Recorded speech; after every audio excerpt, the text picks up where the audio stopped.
Last time on LC D&D, our two heroes met a third, Tristan. And they went and they met with some of their fellow FIA agents and found out some new information about what is going on with the little black box. Tristan helped lead them to a linguist that was able to help translate the black box. And next, our intrepid heroes will be going to interrogate our vampires, or vampiresses, if you will. How will that turn out? Will they be able to solve this case and stop whatever evil, weird thing happened to escape from a small black box from many, many years ago? I mean, probably not. These guys are fucking inept. But maybe. My name is Tim, and you might recognize me from such things as the Lost Context podcast or the AI Pisscast. And I'm going to be playing a little bit of Dungeons & Dragons. Changed around a little bit. Some of the rules changed and some of the tone a little bit different. And so Chris Riley, Brian Burjaj, and eventually Wesley Sullivan, once his internet is up. We will be solving these mysteries. Or die trying. Probably the die trying part. So please tune in every other Thursday for LC D&D.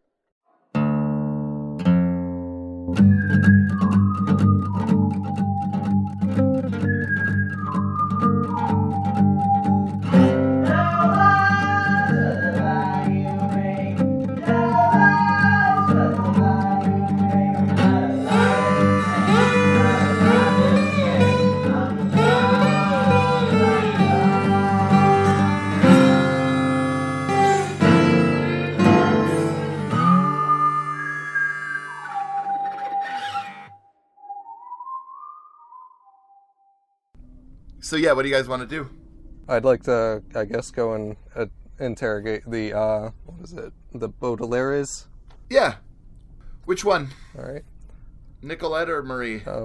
Let's see. Marie was the one that I was, pretty much, helping out of the train at the end, right? Correct. And Nicolette was the one that Tom shot in the leg. Just so I know, as a rookie in this force, how much experience does he have exactly with interacting with the other supernatural forces of this world? Like, how new is he exactly? He's pretty new. Okay. I really wanted you to be as red shirty as possible. Okay. All right. Do you want to do yours first, Brian, or do you want me to do mine? Oh my, I'm a priest, you know. Oh jeez. What if we run into each other when we're trying to make stuff up? How are we supposed to keep track of each other's things? What if we forget and then I made up this big long story arc that involves boats, and then Chris was like, I already established earlier that there are no boats in this world. You are getting way too caught up in things. Yeah, you're Why is this the stuff that you're thinking about? Can you please think about maybe interrogations or solving this case or anything other than dumb bullshit that doesn't matter, Brian? I guess this means I'll go first and just follow my lead. Okay. And Right, does communism exist in this universe? And so I'm assuming that they're in interrogation rooms alone. I just wanted to know, can I establish communism really quick? Is that it? Well, hey, we're talking about government systems real quick, and I want to talk about communism. We're gonna retcom this shit. Oh my God. God damn it, dude. God damn it. Redcom. So, you go back downstairs where the holding cells are at. And you know that Marie and Nicolette are already in holding cells awaiting interrogation. It's just a matter of time for somebody to be available once they're done dealing with the cleanup at the train station. So if you would like to go in, and you said that you want to interrogate Marie, right? Right, Chris? Yeah. Okay. Yep. So before I walk in there, I turn to Tristan. I'm like, so you ever done any interrogations before, Greenhorn? I guess that depends on what qualifies as an interrogation. I've interrogated a few women in my life. Well, you having a badge and you asking questions to somebody that's a person of interest. It's generally what an investigation would be. Interrogation. No, not exactly. He's probably been at home and he's been yeah, like, Fluffy, where did you hide my sock? I love that was in character. I just started my new job today and I'm going to be late. Where's my damn sock?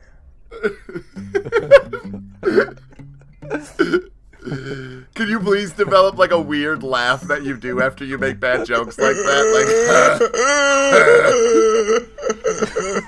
Oh, God. But not that one. Definitely not that one. Oh, fuck. So I'm like, still talking to Tristan. You ever heard of Good Cop, Bad Cop? Yeah, I suppose I've heard of that. All right, well, in this situation, I'm going to introduce you as someone that's at least more experienced than you are. And you're going to play the bad cop. Then she already has, like, sort of some time with me, so I'm going to come in and play the good cop once you sort of rock the boat a little bit. So in we go.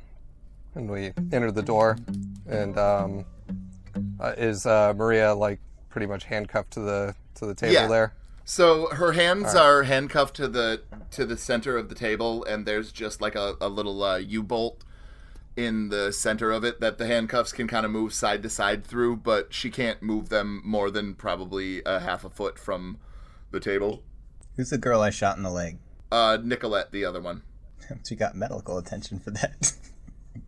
I go in the interrogator and she's bled out.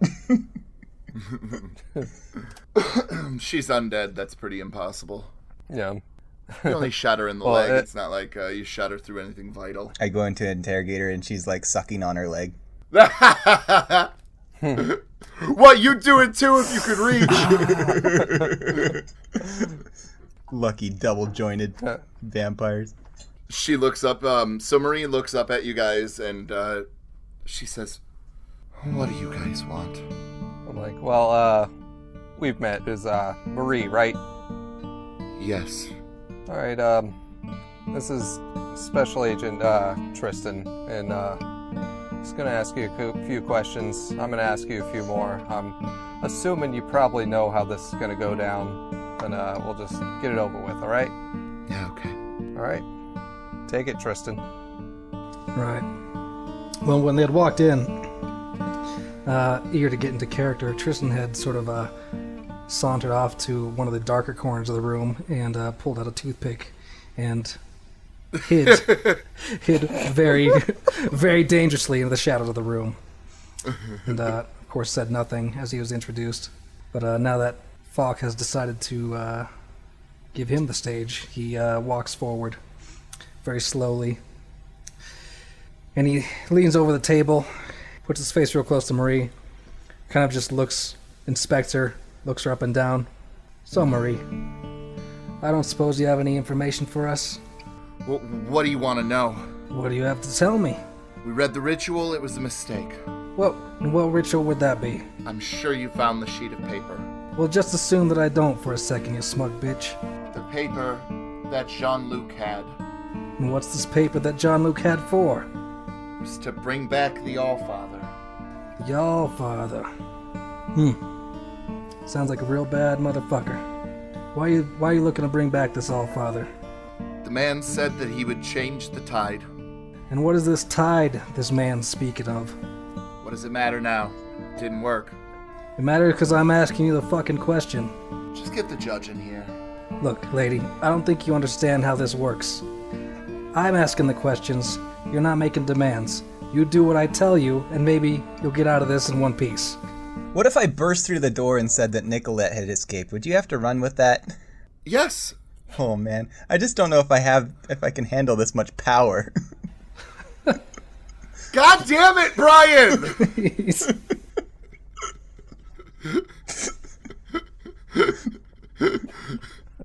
Quit ruining my D&D D&D game. It's hard to get into fucking character.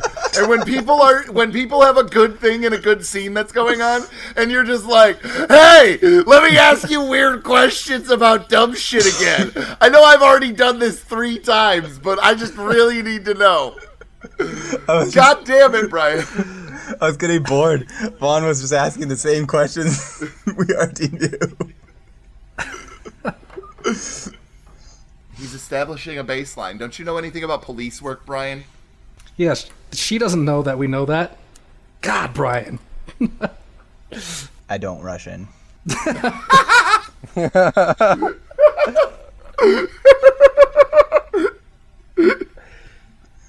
God damn it, dude.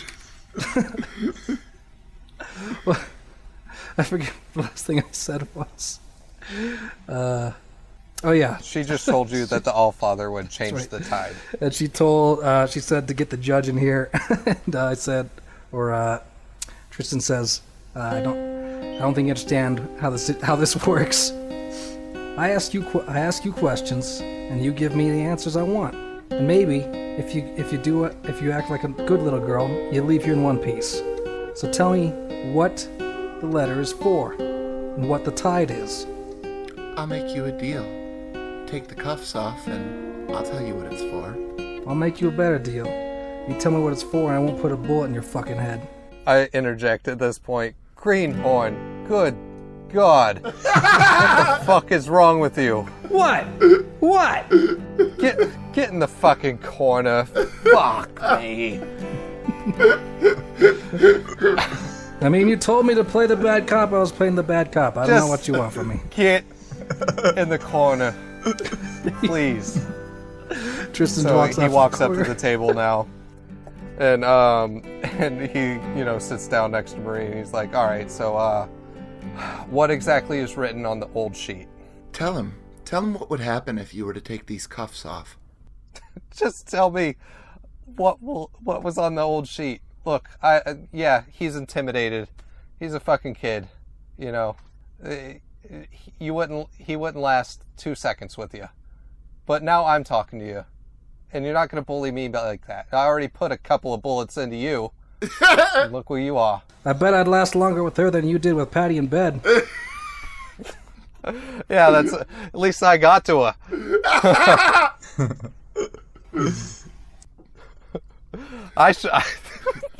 Passive Aggressive, the podcast, ladies and gentlemen. How do you think she knew what the dragon was? Oh, fuck. All right, so back to Marie though. Just tell me what was on the scroll. It's supposed to bring back the Allfather, and it would sway the balance between the Fae and the humans. And so, is that what was written on the scroll, or basically what you are saying that it would do? That's what it would do. What was written was a chant, basically. A prayer. I don't know. So it's like some recipe? Get that out of Country Cooking magazine or something? No, I told you the man brought it. And this man, are you talking about your brother? No, Jean-Luc did not bring it. It was a man with... His eyes would go funny sometimes if you looked at him long enough. I don't know. Eyes would go funny. He was weird, but plain looking. Almost like a lizard. So, you never caught his name? He didn't give one, nor did he offer. Just offered us the box and a chance at a better life. And so, did this man speak the same language that was written on the box in the scroll? I mean, he knew how to speak it, but he spoke common to us. Alright. Is this a tall man, short man? Got any other descriptors for me? He had dark black hair, very average looking, strong jaw, a large scar around the neck area, from the ear down to the Adam's apple, and his eyes would go weird sometimes. He wore a nice suit, but I'd never seen him before, though. And where did you meet him? Vinny set up the meet. Who was that? Vinny? Vinny set up the Vinny? meet. Yeah. Vinny. You know Vinny? Vinny from the pawn shop? Your cousin Vinny? Yeah, Vinny. The one that's in... Well, you probably know. He's one of us, but people don't really know it, you know? Yeah, Vinny. He's still selling that red wine out the back of the store? I mean, I would definitely not take whatever the synthetic clinic is offering. I popped my head in. That wasn't Vinny, that was Vino. Just kidding, I don't do that. No, you can do that. That's fine. See, Brian, when you have good things to add, we're okay with you interjecting. Okay, I will interject all of my worst puns. So, the box, was there anything in it before the ritual started? Before we did the ritual, we couldn't even open the box. I mean, the man had a book, and he gave us the box. He tore a page from the book. The page had this recipe, as you call it, and he told us that we should flee, and if the FIA should pursue, we should go through with the ritual. All right. Where were you fleeing to? We were gonna go out west. I heard there's freedom there. That you don't have to live in confinements. Any place in particular? No, just headed west. Any place would have done. All right. Your brother there, he's wearing some pretty nice clothes for whatever squalor y'all were living in. Where'd he get them? Well, there's no reason to drag Jean-Luc into this more. He's already lost his life for it. We don't... Well, please, you have all of your information. Just get the judge, please. And then you ask her, you try to talk to her again, and she says, please, you have all your information. Just get the judge, please. And then you do it one more time, just a tech, and she says, please, you have all your information. And you're like, okay, I'm good. Got all I need here. all right, yeah, okay, your brother had a set of keys on him. Obviously, one's to the apartment where you lived. What do the other keys go to? Look, he worked with the Coven, okay? I don't know doing what, but I assume some of the keys are probably to, I don't know, whatever he was doing with them. Yeah, and who's in this Coven? I don't know. Until the man, my sister and I did not participate in illegal activity. We were trying to make the best of the confinement. Jean-Luc, however... Look, so I don't Jean-Luc understand has what no this part has in to do this, with and then all of a sudden he has these things that we need to know. So I mean, you kind of trying to give it two different ways here. It doesn't matter. It can't matter. The Coven has nothing to do with the man. Do you know where the Coven met? Where can we find the Coven? If I want to ask them some questions. Maybe the man's from the Coven. I mean... All right. And she writes down an address for you. All right. 1231 East Barovia Drive, which is in the confinement, as you know. All right. I'll leave you alone for a little bit. I'll have So as soon as you go to get up, the door opens, and you see a very well-dressed man in a bowler hat and a monocle walk in. And he's got a golden badge with the number 1191353 on it. And he kind of looks at you, and he looks at Tristan, and he nods curtly at both of you, and he goes, "Hi, I'm Judge 1191353, Podrick Pilot. Do I have a Marie Baudelaire?" And she doesn't respond at all, and so he holds out a clipboard, and he starts paging through it, and he goes, Yep, this is the right room. Marie Baudelaire, trespassing outside of designated confinement, possession of an unregulated magic artifact, activation or misconduct with a magic artifact, assaulting an FIA officer, 1st degree, mental assault through Fey ability, 3rd degree. How do you plead? And she again doesn't respond. And he looks over at you and says, "Officers, anything to add before I give my sentence?" Yeah, I heard something about the coven and I started wondering. If your glute starts practicing dark magic with some other people's glutes, does that mean you've got a bun in the coven?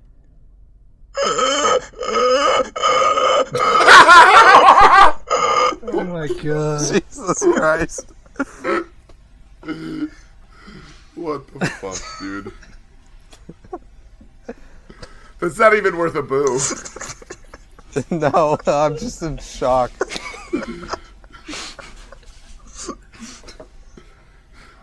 Oh my god. Continue. So anyway, does anybody have anything serious to add?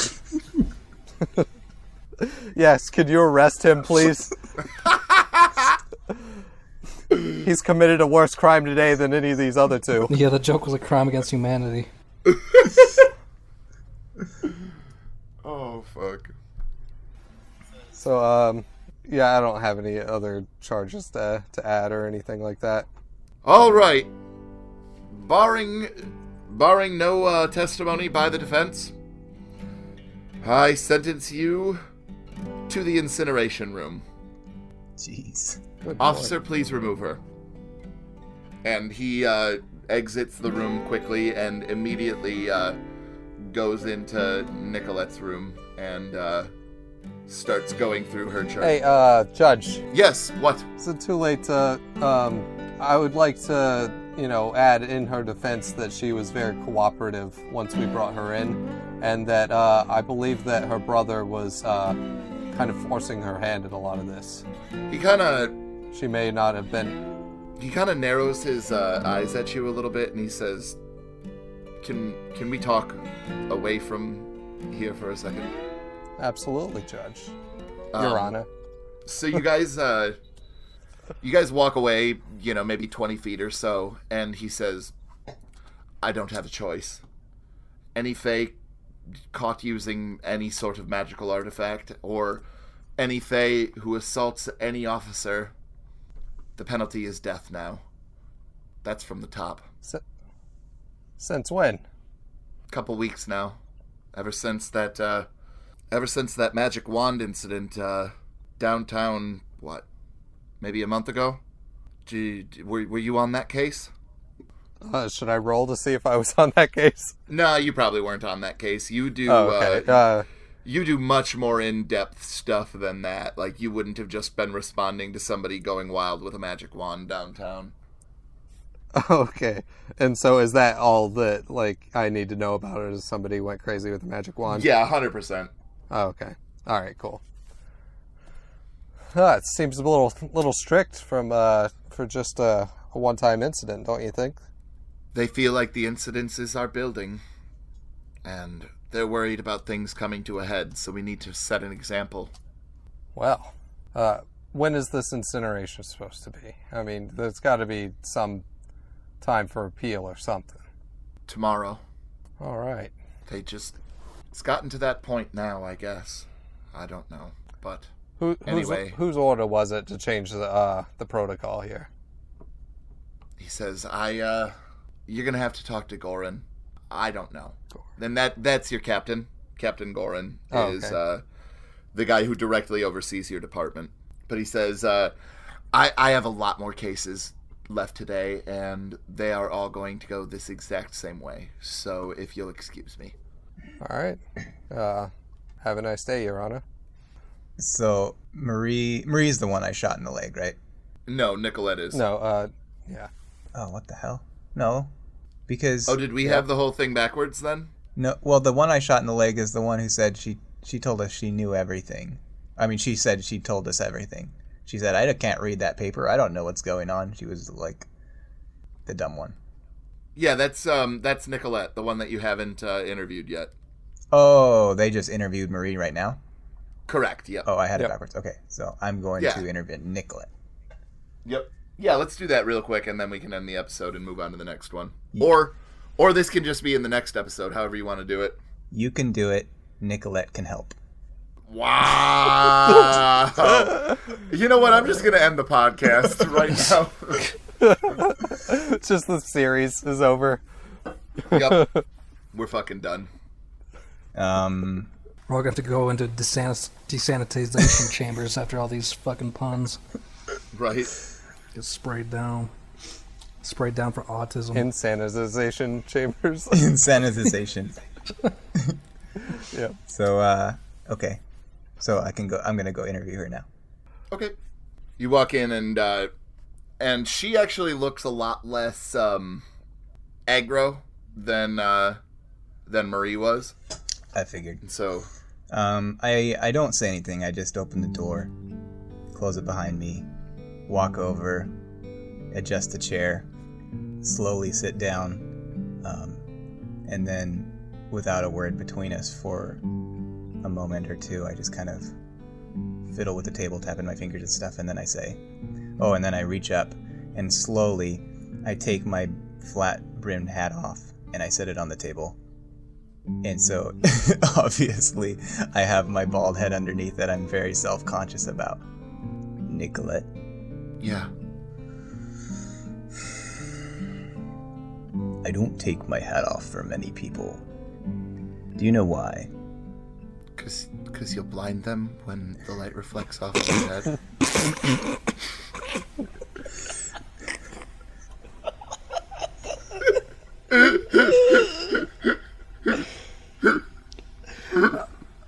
I thought Nicolette was supposed to be that wasn't feisty. I couldn't help myself. No, she says, "You're embarrassed, I guess?" It's the hand that God dealt me. I suppose you could say it's the head that God dealt me. You know why I'm taking my hat off for you right now? No. Just a moment ago, in the other cell, just down the hall, a judge came along, and he took your sister, and he sentenced her to the incinerator. Why? Jean-Luc did the majority of this. We had nothing to do with it. I mean, yes, we wanted to leave the Imperium, but it's not our fault. It was Jean-Luc. Unfortunately, that's not my decision to make. All I know is, it's a safe bet that I can take my hat off in front of you without any need of being embarrassed because, Nicolette, you'll be joining your sister, I can assure you. So what, you just came in here to taunt me? Do you remember earlier when we were at the train station, you said something to me? You asked me if I knew that you were a good person. This is your last chance, Nicolette. I'm asking you to be a good person and tell me the truth. Will you do that for me? What do you want to know? Earlier on the train station, you told me that was all the information you had about the pamphlet, about your brother, about the box, and about the All-Father. Were you telling the truth then? Yes. Didn't you cast your stupid spell to make sure that I was? Tell me about your brother. What do you want to know? Jean-Luc he didn't like the confinement, and he didn't like not having any money. What kind of people did he run around with? Not the nice kind. Her eyes are darting all around the room, much like having a conversation with Brian Bridges. But I mean, she will not make eye contact with you as soon as you start the line of questioning about Jean-Luc. Clearly, this is a sore spot for both of the sisters. Did this bother you and your sister? Nobody wants their brother to be running around with dangerous people. This was an eventuality with the people that he was running with. I just thought it might have been another Fae that was going to kill him instead of the FIA. Did you ever meet any of your brother's friends? Did you ever speak with them? No, not really.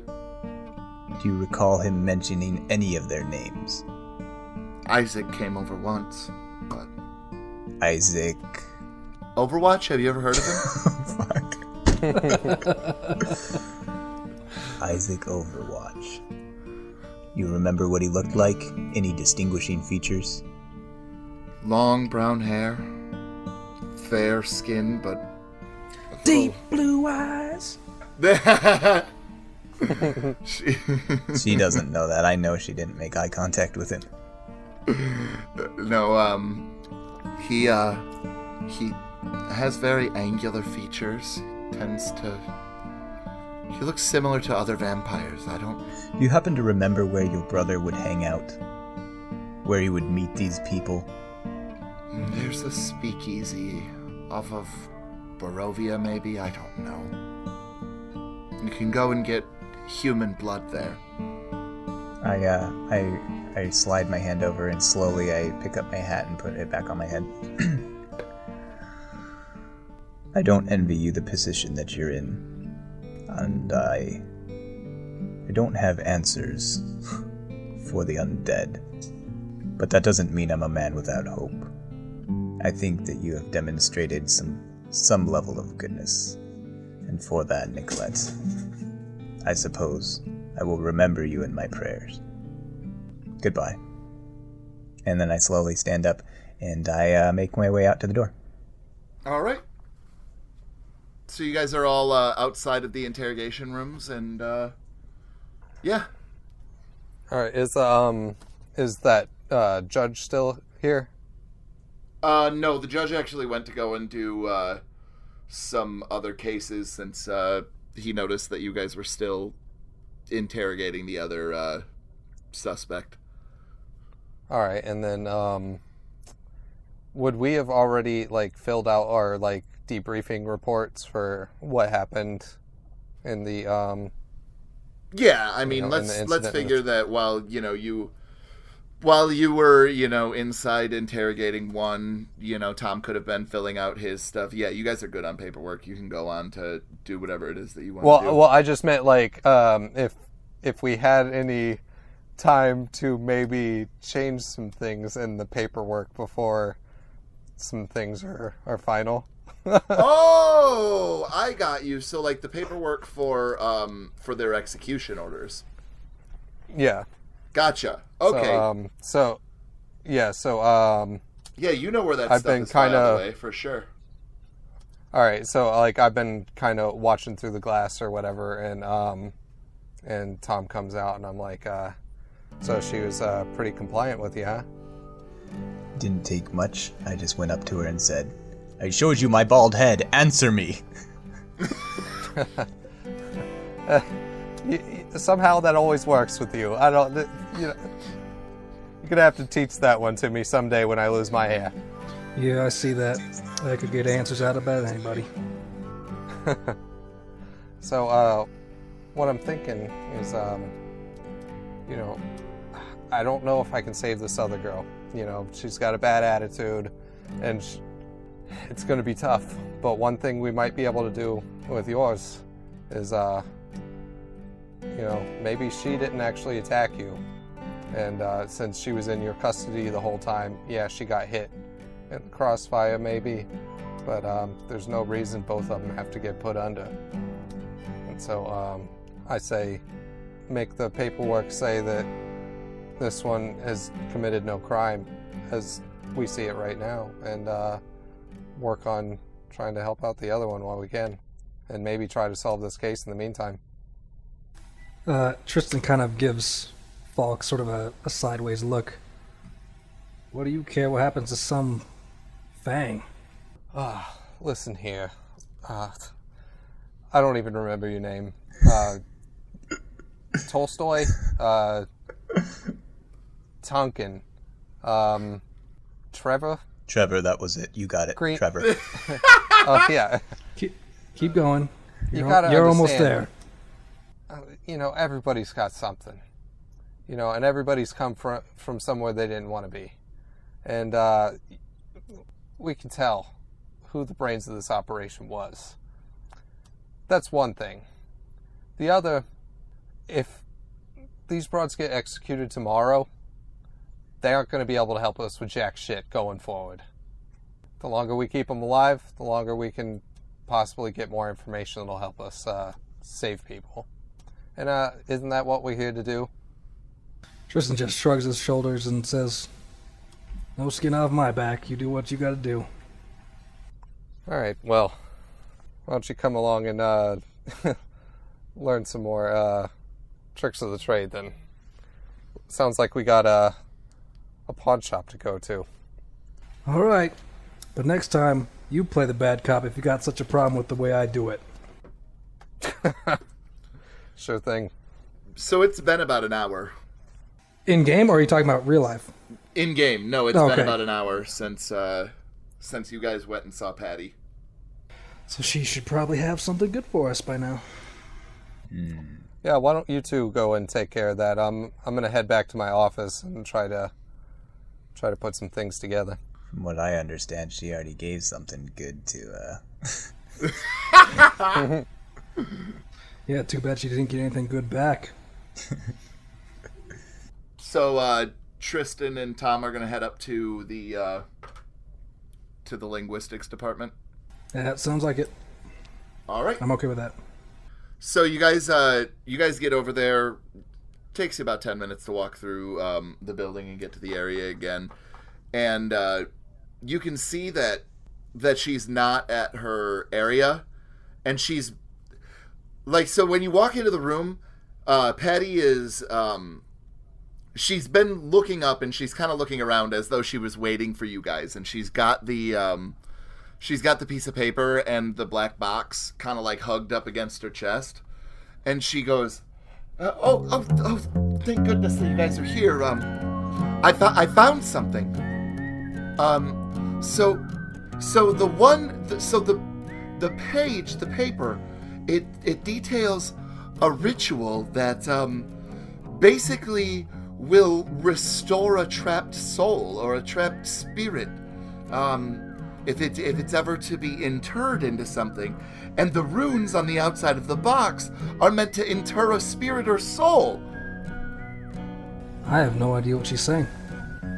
Yes, I wasn't paying any attention. I was trying to think of a clever pun.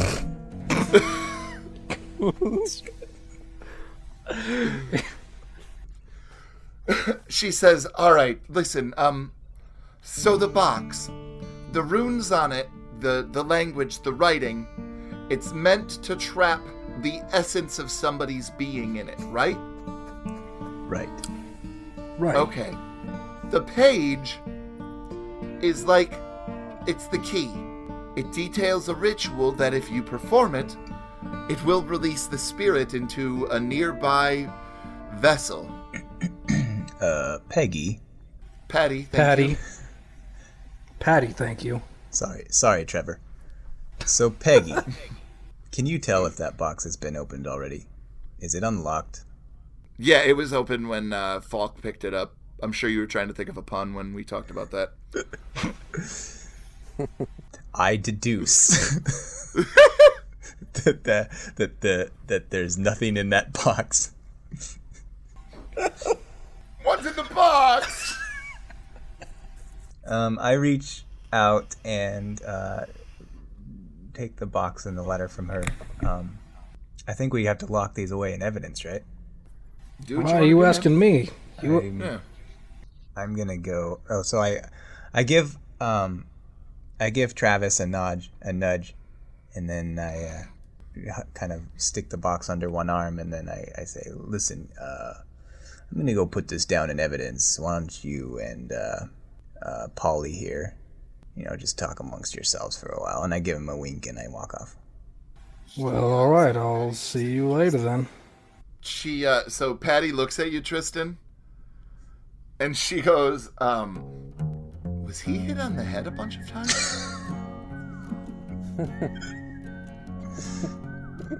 I mean, he heard me say that my name was Patty, right?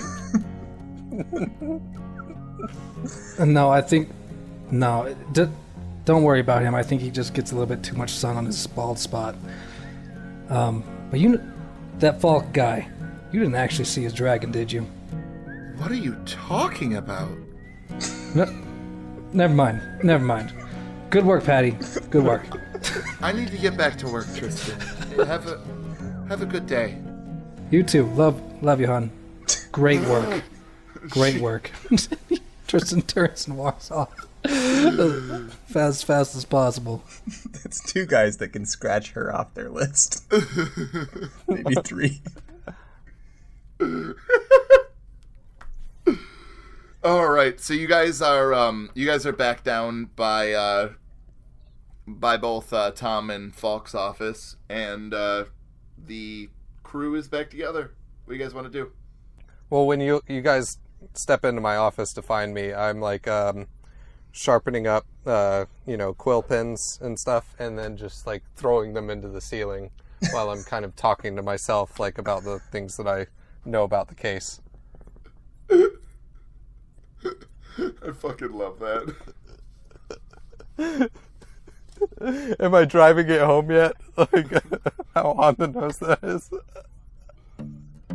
What was with the box? Oh, it just contains people's souls, the usual. Contains a pal. I don't know, I was trying to think up a clever pun. You remember anything, Jimmy? Yes, Tom. I do remember what Patty said. Well, apparently that paper, the note that What's-Her-Face had was supposed to be the key, and, well, let's just say that somebody put the key into the lock. All right. Hey, what was that thing that lady downstairs was saying about about a pawn shop? That's, I think where we gotta go next. Let's just say I got an old friend that works there. All right. So, I think we should go to 1231 East Brovia Drive. So that is not where the pawn shop is. I knew this would happen. I knew we would run into an issue here. But that's not at all what's going on, Brian. It was just a misunderstanding, okay? It was like, you need to fucking relax. I swear to God, if you go, aha! Every single time that we have to retcon something, I'm going to lose my goddamn mind. This is a classic Pippi Dipperson problem. We've got too many cooks in the kitchen. Oh my fucking God. Oh, No. So you can remember the exact address of an establishment, but you can't remember my name. I see how it is. No, if you recall, that was the address for where Jean-Luc regularly would meet, whereas Vinny owns a pawn shop that is not in the confinement. That address is in the confinement. Oh, okay, I see. So, I guess we should go to Vinny's then first, unless you want to go to the their apartment, and look around yet. I was also thinking about heading up to the speakeasy at insert location here, Tim, and she said that's where vampires go to get human blood. So she told you that it was on Barovia, which is the exact same street that the other girl gave to Faulk, just to connect those for you. All right. So the speakeasy is where the coven congregates. I apologize. I thought that you guys would put the streets together, and you didn't, so there you go. The reason I have to integrate this forgetful name thing into my character is because that's me in real life, and I don't remember anyone's name. That includes streets, so I definitely didn't put those two together. Gotcha. Did we already establish where this box came from? You got it off the vampires that you fought last time, didn't you? No, I know that we stole the box from them. I'm talking, where did he get the box? Amazon. From that man. Oh, that's what she said. Okay. The man with the funny eyes. And the man that You guys should talk about this in character Nicolette? and piece it together. I noticed that Nicolette was talking about a man as well, but it sounded a little bit different. She used the term angular features instead of a strong jaw. But I wonder if they could be the same person. But she didn't mention a scar or anything. Well, whatever the case may be, let's go see what we can find. So are we going to Vinny's, or are we going to the speakeasy, or are we going to the apartment? Let's check out the apartment first. All right, we're going to the apartment. Greenhorn, you tagging along? Yeah, I suppose I'll come along. Don't worry, I'll make sure you guys go in first. Good luck with that. Just out of curiosity, from my own mental picture, how are we traveling around in this world? Are we riding horses? Yeah. Interesting. Yep. This is so. Are we dealing with a town that's like got like cobblestone streets and stuff, or is it all just dirt? Cobblestone streets. Okay. Things are so basically. Imagine the world right before, cars became ubiquitous. And so, like, lots of other technology is starting to spring around, but people are still kind of riding horses around and stuff. Okay. Could we have taken the trolley? I mean, when I was talking to Tim about it, I described it as like Victorian England, and he seemed keen on that idea. Well, apparently we can write whatever we want to write, so. Oh my God, Brian. Stuck up you are on this. I love the fact that he's never once going to ever sit down and actually write something, but he wants to make a big fucking deal about the ability to write something. Because just in case he gets a wild fucking hair up his ass. Oh, wait, before we leave, I think me and Tom ought to go see Captain Goran. Okay.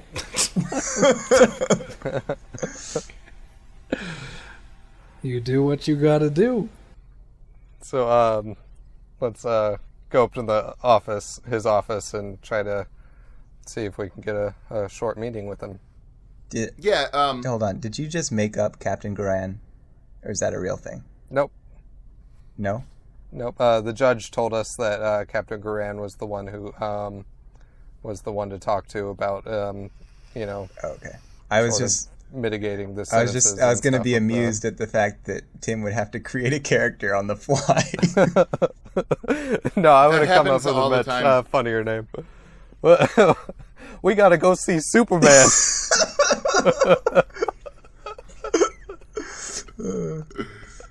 Right.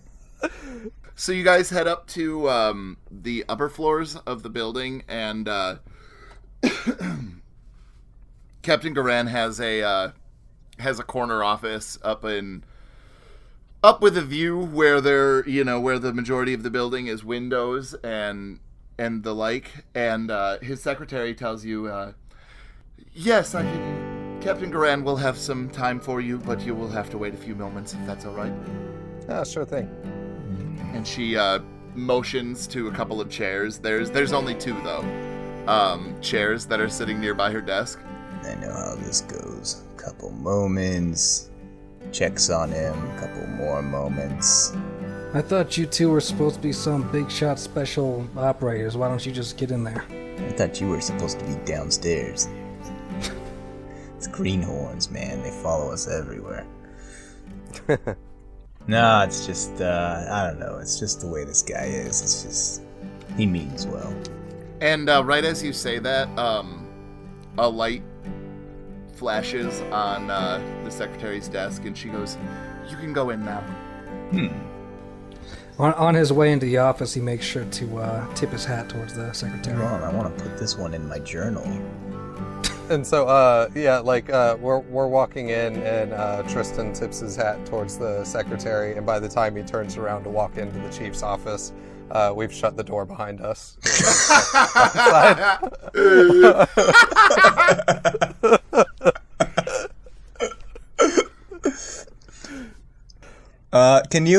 Tim, can you make him roll to see if he ran into the door? Roll to face plant.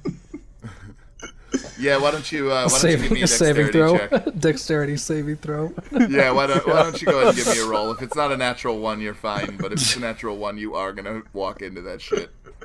Oh my god! With my luck, in all the other games, he's absolutely gonna smash his face in that door. That would be a D20 plus 6. Too bad. Nope, you're golden. Yeah, fuck you! I smashed through that door. No, you just open it up again and then walk in. What's this guy's name? Captain Goran. Okay. He's kind of short but very stocky. Has a huge mustache that wraps around into his sideburns, but no no facial hair whatsoever on his chin, balding, still kind of has a few wisps of gray hair on top of his head, though, because he just refuses to let go of that. And he says, "Got a lot of stuff to do. Make it quick." So, Captain, I heard you were the person to talk to about this recent policy change where, I mean, this can't be right. We're executing everyone now? Just sending them right to the fire pit? Well, not everyone. Only under circumstances of assault against officers and unregulated magic use. Yeah, so, here's the thing. You know, we ran up into this earlier with the judge we talked to. So, he wants to take one of our witnesses that we need for this, you know, pretty big event that just happened, and he wants to execute her tomorrow. I mean, what if we don't have anything figured out by then? How are we supposed to go back to the well and you know... No, that's a reasonable ask for point. anything? I can grant you a stay for at least a week. Alright, that'll do. And then, So what's going on with these Baudelaires anyway? What have you found out? What do you got for me? well, from the looks of things, the sisters really didn't have a lot to do with it. We're still kind of figuring out information on that to, you know, corroborate their stories and stuff. But this Jean-Luc, he was a real piece of work, and apparently he was propositioned by this odd man with he does the finger quotes thing, eyes that go funny, and a scar from his ear to his Adam's apple. Dressed very nice and everything. Definitely seems like a sort of underworld criminal character, if you ask me. But apparently, and I don't know how much of this you'd even believe, but apparently they summoned the vampire to end all vampires, like the very first one, you know, Strahd von Zarvich. And he's a real piece of work. And yeah, so it would be very nice to keep these witnesses alive. And yeah, and probably keep an eye on them so they don't bail. So here's what I can do for you. I'm going to give you a week on both of those stays. Where do your leads go? What do you got for leads? Where is this going? Because the train station being shut down, I need to have answers for the mayor. I heard something about how the president was thinking about coming to Farport at some point soon, and we need to prove that we could protect him if he's going to be here. President Superman's coming to town.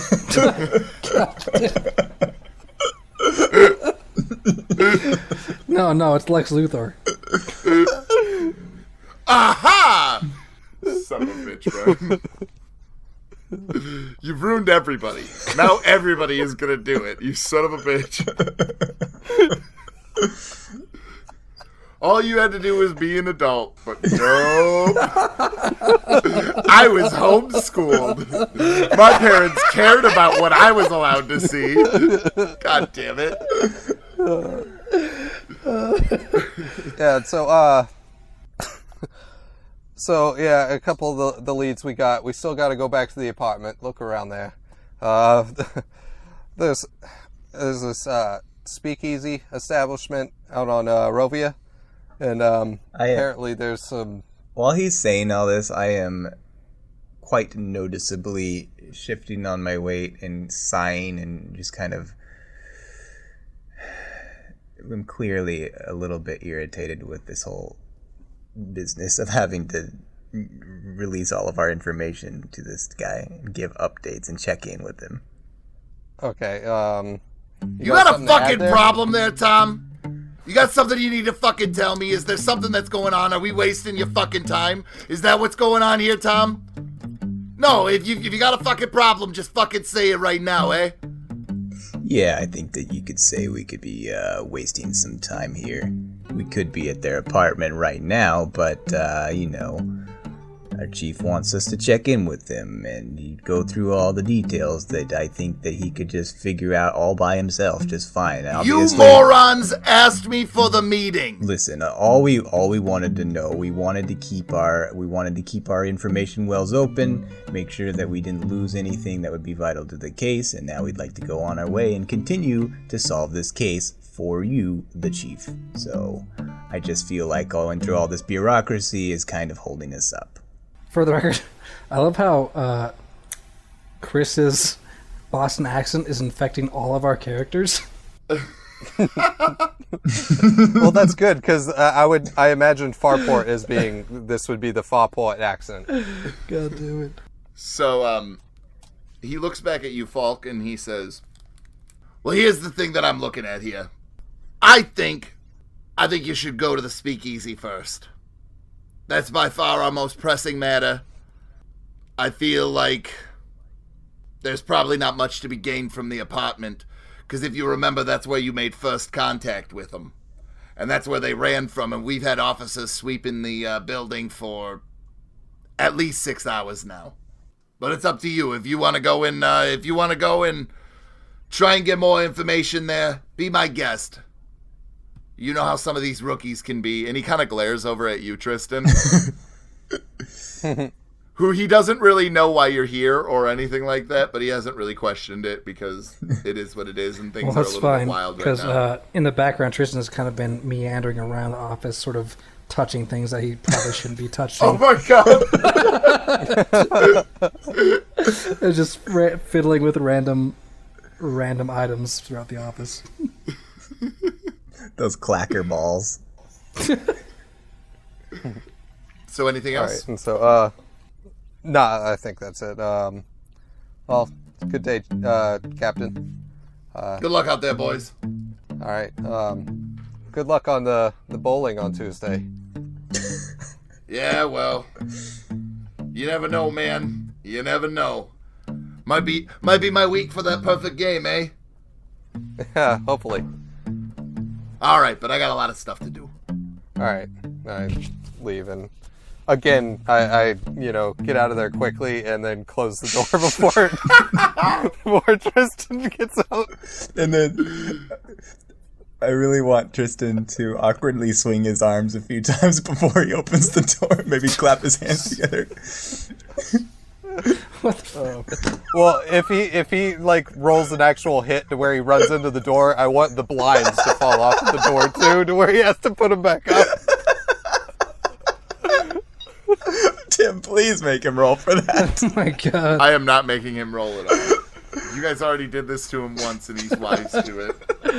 Oh, okay. As soon as he sees Faulk is like moving a little bit faster than normal, he's like, "Oh fuck!" and kind of keeps on your ass. And you have a hard time managing to even close the door behind you because Tristan is right on you. Oh, okay. So he like catches the door and makes a thing out of it. Okay. Yep. All right. So, all right. Well, Chief said that we ought to go to the speakeasy. So, I guess let's go to that apartment.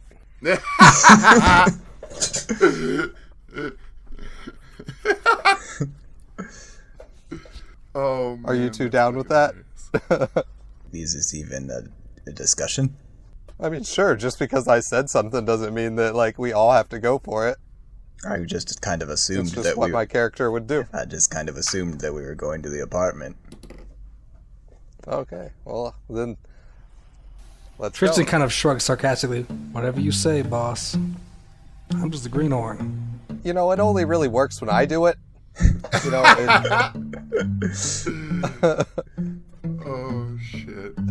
Have some respect for yourself. Jeez. You learn anything yet?